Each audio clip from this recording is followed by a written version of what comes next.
कराड दक्षिण विधानसभा मतदारसंघाचे आमदार डॉक्टर अतुल भोसले यांनी आज मुंबई येथे महाराष्ट्राच्या विधानसभेत विशेष अधिवेशनात आमदारकीची शपथ घेतली।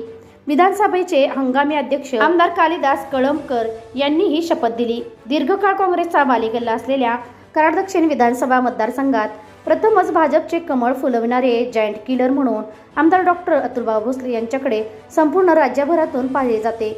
आमदार म्हणून निवडून आल्यानंतर विशेष अधिवेशन निमित्त महाराष्ट्र विधानसभेच्या सभागृहात आमदार डॉक्टर अतुल भोसले यांचे आगमन होताच भाजपसह महायुतीतील घटक पक्षांच्या नेत्यांनी आणि सहयोगी आमदारांनी आमदार डॉक्टर भोसले यांचे या देदीप्यमान यशाबद्दल अभिनंदन केले।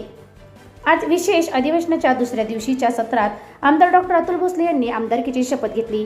यानंतर माध्यमांच्या प्रतिनिधींशी संवाद साधताना आमदार डॉक्टर भोसले म्हणाले की कराड दक्षिण हा संयुक्त महाराष्ट्राचे पहिले मुख्यमंत्री आणि भारताचे माजी उपपंतप्रधान स्वर्गीय यशवंतराव चव्हाण साहेबांचा विचार जपणारा मतदारसंघ आहे।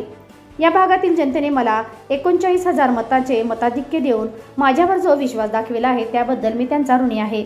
माझा विजय म्हणजे एक जबाबदारी आहे आणि ही जबाबदारी पार पाडताना प्रामाणिकपणे काम करत मतदारसंघाचा सर्वांगीण विकास करण्यासाठी तसेच मतदारसंघातील प्रश्न सोडवण्यासाठी मी कटिबद्ध आहे।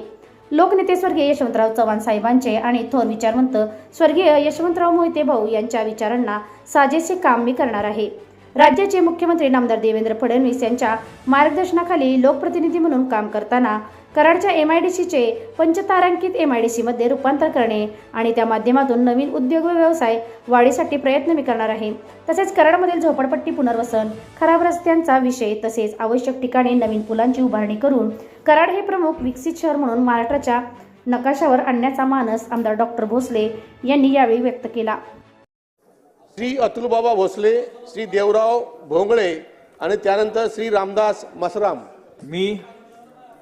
मी अतुल उत्तराताई सुरेशराव भोसले विधानसभेचा सदस्य म्हणून निवडून आलो असल्याने ईश्वर साक्ष शपथ घेतो की कायद्याद्वारे स्थापित झाले आहे अशा भारतीय संविधानाबद्दल मी खरी श्रद्धा व निष्ठा बाळगीन, भारताची सार्वभौमत्ता व एकात्मता उन्नत राखीन आणि आता जे कर्तव्य मी हाती घेणार आहे ते निष्ठापूर्वक पार पाडीन।